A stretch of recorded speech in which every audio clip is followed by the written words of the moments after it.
Nazario দিনহো কাকাদের পর ব্রাজিলে যে দলটা ছিল, নেইমারের মতো স্কিল, দানি আলভেসের মতো ডেডিকেটেড প্লেয়ার, থিয়াগো সিলভার মতো ওয়াল, মার্সেলোর মতো ম্যাজিক্যাল পাস, ডেভিড লুইসের সেই দৌড়, উইলিয়ান অস্কারের ম্যাজিক, কৌতিনহোর মতো ডি বক্সের বাহির থেকে কিক, এসব আর ব্রাজিল ম্যাচে দেখা যায় না। গত কয়েক বছর আগেও ব্রাজিলের জয় নিয়ে টেনশন করা লাগতো না, বরং কয় গোলে জিতবে সেটা নিয়েই ভাবনায় থাকতো দর্শকরা।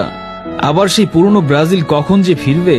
22টি বিশ্বকাপের সবগুলোতেই অংশগ্রহণ করা ব্রাজিলের বিশ্বকাপ খেলা নিয়েই শঙ্কা। এমন পরিস্থিতি তো ইতিহাসেই বিরল। তবে 2002 বিশ্বকাপ আগেও কিন্তু তারকাখচিত ব্রাজিল দলটি খুঁড়িয়ে খুঁড়িয়ে বাছাই পর্ব অতিক্রম করেছিল। সেবার মূল পর্বে কি ঘটেছিল তা আমাদের সবারই জানা।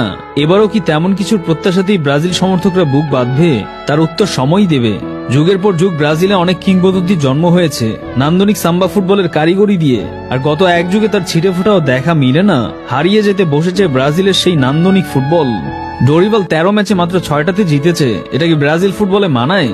এইরকম একটা স্ট্যাট দেখার পরও প্রেসিডেন্ট বলেছে 26 পর্যন্ত নাকি ডাগ আউটে সেই থাকে।